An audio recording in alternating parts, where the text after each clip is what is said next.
Very well, welcome to the first Sunday's game of October, and it's a very special episode we have as well. We're going to go to Ireland just one moment, but just so you know, there is a huge game this weekend.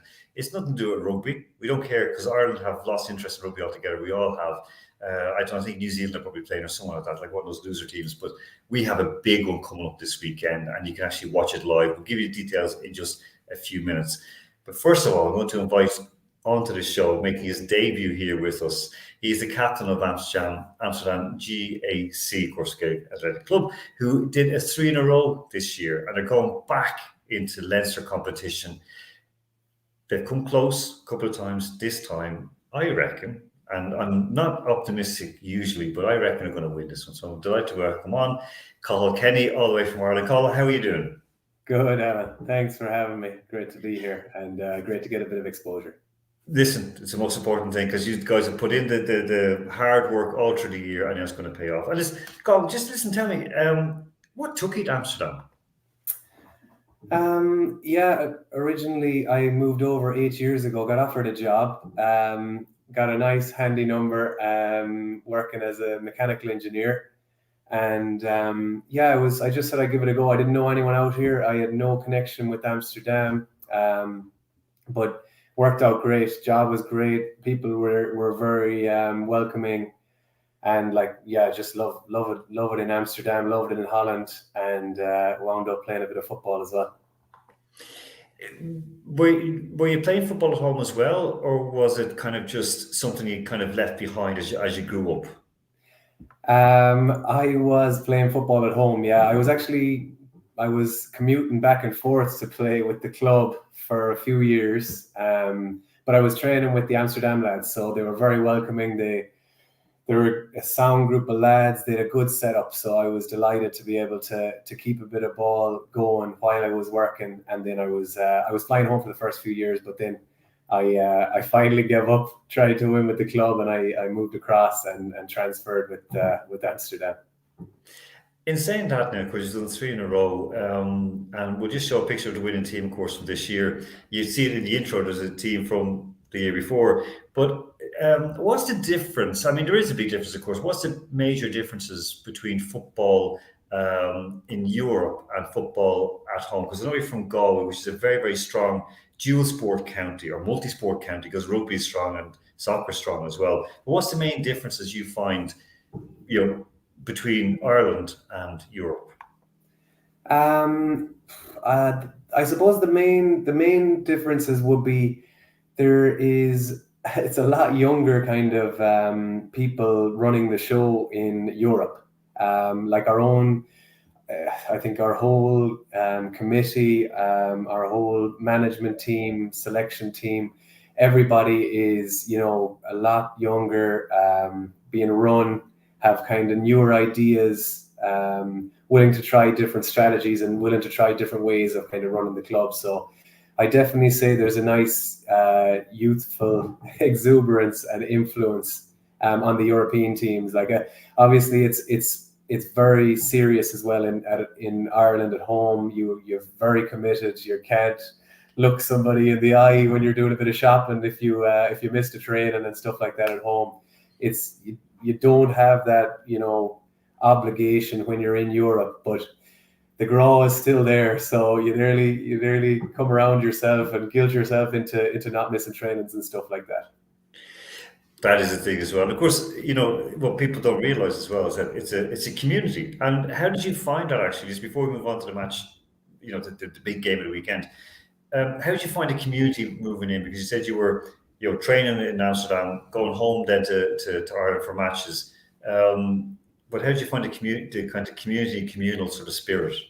Yeah, it's great. It's like no matter where you go in the world, it's the most cliched saying ever, but you'll always find a Gaelic football team in every city you go to.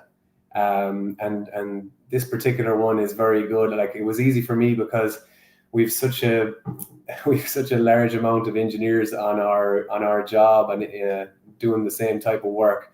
It was very easy transition, and then meeting the extra lads. We have a great group of kind of core lads that have been around for a long time, but then we also get a nice influx every year with students, and with lads who are just moving to Amsterdam to experience a bit of European culture. So the community is great. There's obviously a great scene in Amsterdam for stuff to do and hanging out and stuff like that. So there was plenty crack, and it was great to find a few familiar or a few sound faces.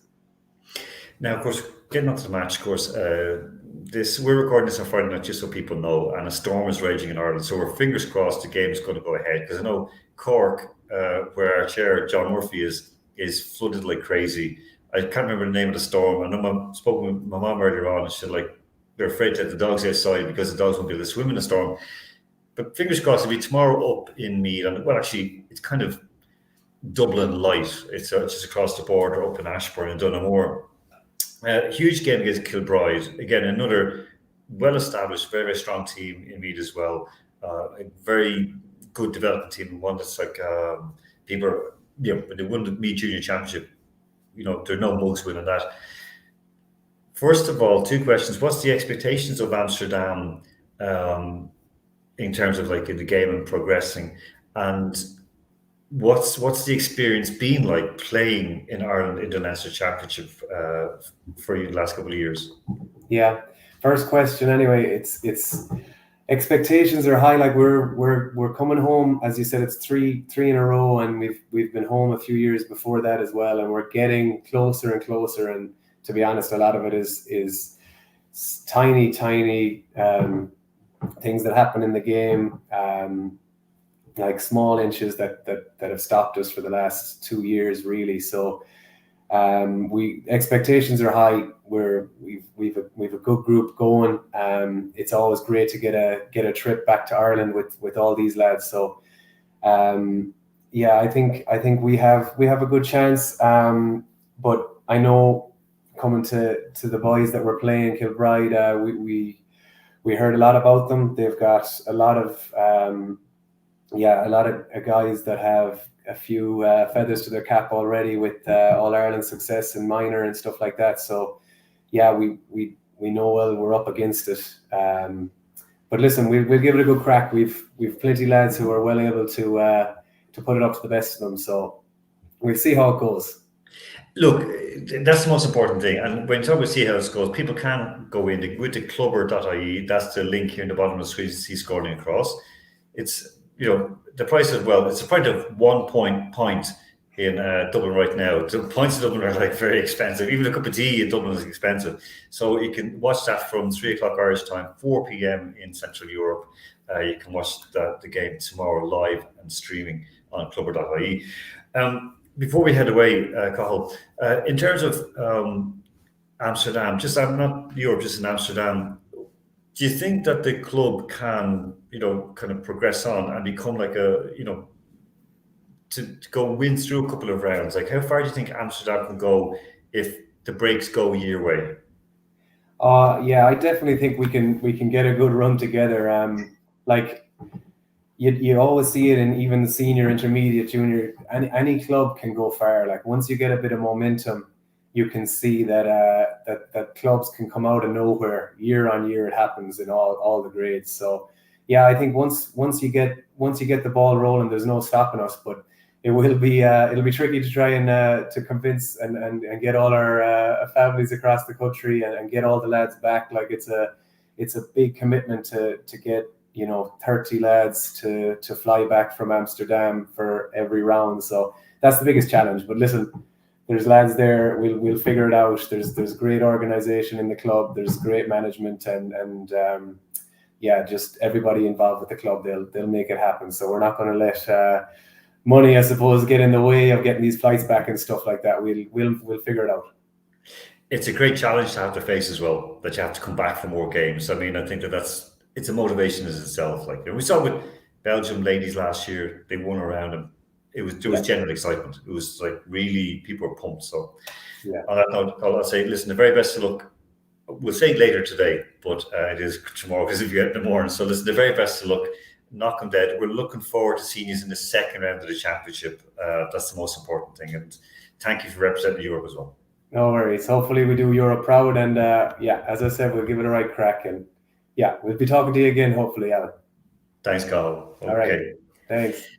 Folks, we will wish the boys the best of luck from Amsterdam. They're going to do great for us. We know for Europe as well. We're all behind them. We're going to be watching. We're going to be following along. You'll see all the information on our Twitter, on our Facebook, and our Instagram as well. And we'll have this, of course, going out on YouTube, as you'll all see it now, and across our social media as well.